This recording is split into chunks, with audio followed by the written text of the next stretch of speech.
आज का हमास कौन है? अलमदार अब्बास की तरह किरदार अदा करने वाला वफादार लश्कर है जो मैदान में खड़ा है। आज की करबला गज़ा व फलस्तीन है और ये लश्कर हुसैनी है। इसके इस यजीदी लश्कर के मुकाबले में ये सारी हुसैनियत इकट्ठी है। आज फलस्तीन से वो आवाज आ रही है जो कल करबला से आई। सब मिलकर कह रहे हैं लब्बैक या गज़ा। मुसलमान होने का सबूत यह है कि आज गज़ा के लिए आवाज उठाओ, फलस्तीन के लिए आवाज उठाओ और अक्सा के लिए आवाज उठाओ। और तुम ये समझते हो कि ये जंग गज़ा में छेड़ी है, गज़ा में खत्म होगी? नहीं नहीं, ऐसे नहीं होगा। ये गज़ा में शुरू हुई है, गली गली लड़ी जाएगी। पाकिस्तान ने जो साइड चुनी है वो अचरज की बात नहीं है। ओसामा बिन लादेन से लेकर आईसिस तक दुनिया के हर आतंकी सरगना और हर आतंकी संगठन के लिए पाकिस्तान की हमदर्दी इतिहास में दर्ज है।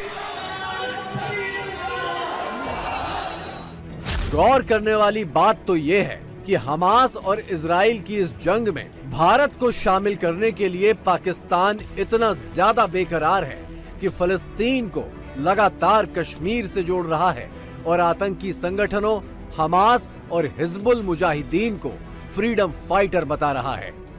लेकिन हमास भी फ्रीडम फाइटर्स हैं, वो अपने फॉरेन हुकूमत, जिस तरह हिजबुल मुजाहिदीन मकबूजा जम्मू और कश्मीर में एक्टिव थी। लेकिन क्या किया जाए कि अमेरिका ने भी उसको भी दहशतगर्द तंजीम करार दे दिया 2017 में। 7 अक्टूबर को फ़लस्तीन ने या हमास ने हमला किया इसराइल पे, और तो उसके बाद प्राइम मिनिस्टर मोदी ने उस हमले को दहशतगर्दी करार दे दिया। भारत मुसलमान दुनिया के साथ नहीं खड़ा, वो एक्चुअली खड़ा है इसराइल के साथ, उनके मजालिम के साथ, उनकी रियासी दहशतगर्दी के साथ। इसराइल और भारत के दरमियान बड़े गहरे मरासिम हैं या पिछले और हर स्फेयर में हैं। तो जो इसराइल ने फ़लस्तीन के साथ किया वो अब भारत कश्मीर के साथ करने जा रहा है। तो हमें अब थोड़ा सा वॉचफुल रहना है और देखना यही है कि भारत कश्मीर में क्या करता है।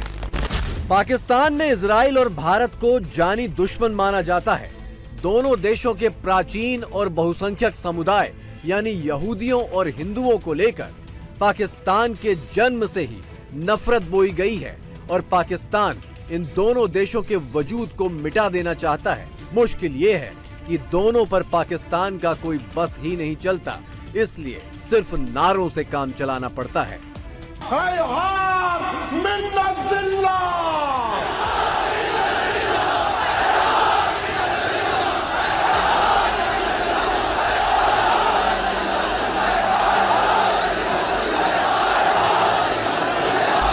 कि पाकिस्तान ओपनली कह दे कि भाई हम इसराइल के अगेंस्ट जो है वो जंग करने लगे हैं, हमारी आर्मी कह दे, तो आपको लगता है कि इसराइल परेशान हो जाएगा, डर जाएगा? अल्लाह का शुक्र है हमारे पास पावर है, चाहे जितने मर्जी हालात खराब है मुल्क के, पर इतनी पावर है कि अगर सिर्फ कह ही देंगे ना कि यार हम उनके साथ खड़े हैं, तो फिर क्यों नहीं कहते? फिर हमारे प्राइम मिनिस्टर वही तो बात है अमेरिका के, वो हम गुलाम हैं, हम कैसे कहेंगे? एज अ मुस्लिम देखा जाए और अल्हम्दुलिल्लाह हम एटमी पावर हैं, इतनी पावरफुल ये कौम है कि हर बंदा इससे डरता है, ये हकीकत है।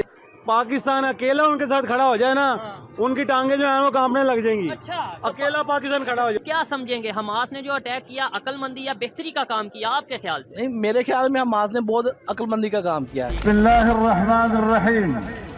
हमास हमदर्दी वाले जुलूस सिर्फ इस्लामाबाद में नहीं निकले, बलूचिस्तान के क्वेटा में भी हमास के लिए ऐसी ही भीड़ उमड़ी और अगुवाई करने वाले थे मौलाना फजलुर रहमान। इनके साथ मंच पर बाकायदा हमास से जुड़े लोग मौजूद रहे और मौलाना ने आधा भाषण अरबी में ही दिया।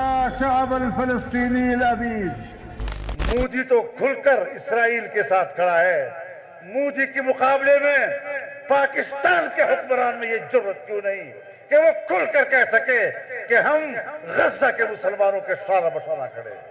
और मैं देख रहा हूं कि अगर मुशर्रफ की तरह तुम भी अमेरिका की गुलामी का पट्टा गर्दन में डालकर कहोगे कि हम तो दहशतगर्दों के खिलाफ है, तो फिर इंशाअल्लाह ये नौजवान और ये फजलुर रहमान आपके मुकाबले में उसी तरह मैदान में खड़े होंगे जिस तरह उस वक्त खड़े। नारे तकबीर, लब्बैक लब्बैक। 7 अक्टूबर को इजराइल पर हमास के बर्बर हमलों को पाकिस्तान में अभी भी बहुत चाव से देखा जा रहा है। इस वहशियाना खून खराबे को लेकर पाकिस्तानियों की ऐसी दिलचस्पी आस पड़ोस के लिए किसी अलार्म से कम नहीं है। ये बात बहुत कम सोची जाती थी कि किसी मुल्क से बगैर किसी जंग के, किसी लड़ाई के कोई आपके मुल्क में दाखिल होगा, जैसे कि हमास ने किया। तो आपके मुल्क में कोई दाखिल हो और आपके लोगों को उठाकर ले जाए, ये एक ऐसी चीज है कि जिससे निपटने के लिए दुनिया सोच रही है। इंडिया भी अब ऐसा सोच रहा है। जो मिलिट्री है इंडिया की, वो ये देख रही है कि अपने सिस्टम जो है उसको अपडेट किया जाए, और इस सिलसिले में जो इंडिया के बॉर्डर्स हैं वहां पर ड्रोन डिफेंस सिस्टम जो है उसको इसलिए बेहतर बनाया जाए कि हमास लाइक कोई खतरा उनको ना रहे, या अगर कोई ऐसा हमला होता है तो उसको काउंटर कर सके। पाकिस्तान में हमास का एजेंडा चलाने वालों को इस बात पर बड़ा एतराज है कि हमास के हक में उनके मुल्क जैसे जुलूस भारत में क्यों नहीं निकल रहे, जबकि पाकिस्तान से ज्यादा मुसलमान तो भारत में हैं। ए अल्लाह, यहूदी अपनी ताकत पर हैं, फ़लस्तीनी सिर्फ आप पर मुनहसर है। कि अबू उबैदा जो हैं उन्होंने कहा है कि मैं दुश्मन से कहता हूं कि हम अब भी तुम्हारे लिए नई किस्म की मौत का मज़ा चखाने के मुंतज़िर हैं। और ये जो जंग है पूरी दुनिया में फैलना शुरू हो गई है। तमाम ममालिक के लोग सड़कों पर निकल आए हैं। वो तमाम ममालिक जो इसके ऊपर आवाज़ नहीं उठा रहे, उन्हें शर्म से डूब मरना चाहिए। इस वक्त इंडिया जो मीडिया है, इंडियन मीडिया, वो तो बहुत ज़्यादा प्रोपेगेंडा फैला रहा है, लेकिन उनके अवाम जो है उनका फैसला दूसरी तरफ है, जिसका सबूत यह है कि इतनी बड़ी तादाद में लोग बाहर निकले हैं। 7 अक्टूबर को हमास के इजराइल पर हमले के बाद से पूरी दुनिया में हमास के समर्थन में मुसलमान रैलियां निकाल रहे हैं, लेकिन पाकिस्तान जैसी रैलियां कहीं नहीं हुई। 14 अक्टूबर को पेशावर में दुनिया की सबसे बड़ी हमास समर्थक रैली हुई। इसी रैली में नवाज शरीफ के दामाद ने इजराइल को एटम बम की धमकी दी। मौलाना फजलुर रहमान ने पाकिस्तान से अपनी आर्मी गाजा भेजने की अपील की। इससे भी बड़ी रैली 29 अक्टूबर को इस्लामाबाद में हुई। 29 अक्टूबर को ही क्वेटा में एक और बड़ी रैली निकाली गई। ऐसी हर रैली में पाकिस्तानी नेता और मौलाना इजराइल के साथ भारत और नेतन्याहू के साथ मोदी का जिक्र जरूर करते हैं। अगर हमास सारी दुनिया को बता सकती है तो मोदी को समझ आ गई है। दूसरा नंबर कश्मीर का है। मैं किस दिन गाजा के अंदर जाकर आया 2011 के अंदर, वहां पर कहा गया कि ये पाकिस्तान का एटम बम आया है, ये पाकिस्तान का एटम बम है। पाकिस्तान के पास जो एटम बम है ये पाकिस्तान का नहीं है, ये उम्मत मुसलमान का है। अगर इस्लामी दुनिया के ममालिक इजाजत दे तो हमारा नौजवान वहाँ मोर्चे में आपके साना बसाना लड़ने के लिए भी तैयार। 4 जंगें लड़कर भारत के खिलाफ मुंह की खा चुके पाकिस्तान को अब हमास का सहारा है। इजराइल जंग के बहाने पाकिस्तानी मौलाना और नेता भारत से अपनी नफरत को मुस्लिम बनाम गैर मुस्लिम के ग्लोबल जिहाद की शक्ल देना चाहते हैं और अपनी आवाम को यही टॉनिक पिला रहे हैं।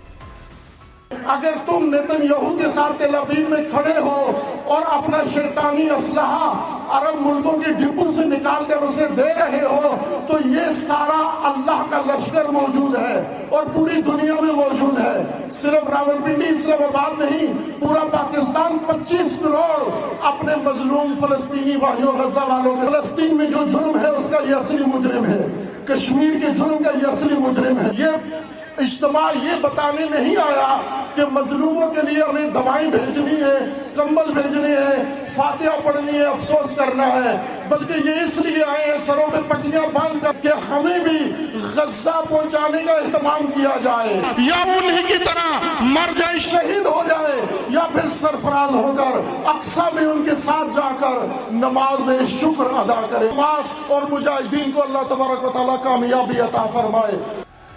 ग्लोबल जिहाद का नारा और इसके निशाने पर इजराइल और भारत। पाकिस्तान ने इस्लामिक ड्रामा तो अच्छा तैयार किया है, लेकिन मुश्किल ये है कि खुद इस्लामिक देश भी उसके इस ड्रामे का टिकट खरीदने को तैयार नहीं है। लेकिन जो कि हमारा फ़र्ज़ है, हमें देना चाहिए, लेकिन हम लोग उस तरह नहीं कर रहे। लेकिन सिर्फ एक ईरान ऐसा ममालिक है जो खामनाई साहब हैं जिन्होंने अभी तक इसराइल के ख़िलाफ़ कोई एक्शन लिया। दूसरी तरफ लेबनान के हिजबुल हैं, सिर्फ वो दोनों एक्शन कर रहे हैं बस, उसके अलावा तो इस्लामी ममालिक में कोई एक्शन होता नज़र नहीं आ रहा। ये इसके पीछे बहुत बड़ी फोर्स है। ये हम लोग मुसलमान तो सिर्फ यही समझ रहे हैं कि ये इसराइल और फ़लस्तीन की जंग है। इसराइल और फ़लस्तीन की तो ये बहुत छोटी सी बात है, और इंशाल्लाह ये आज़ाद हो के रहेगा, इमाम ज़माना का ज़हूर होगा और ये रिहा होगा, ये होना ही है, ये रिटर्न है। सारे जो मुसलमान भाई हैं हर चीज़ को उसको पीछे रख के उनको चाहिए कि इसके लिए आवाज़ उठाएं। बेसिकली वो हमारे ही कल्चर में से हैं, और ये एक मजहबी लड़ाई है जिसको इसराइली मेरे ख्याल से इस वजह से उधर जुल्म कर रहे हैं क्योंकि उनकी इबादत गाहें वो समझते हैं कि वो हैं। आतंकियों के साथ मंच पर खड़े होने वाले पाकिस्तानी नेता और आतंकियों के समर्थन में रैलियां निकालने वाले पाकिस्तानी नेता, इन्हें इस बात से कोई फर्क नहीं पड़ता कि तहरीके तालिबान के आतंकी भी हजारों आम पाकिस्तानियों को जिहाद और इस्लाम के नाम पर ही मौत के घाट उतार चुके हैं और लगातार कत्ल करते जा रहे हैं।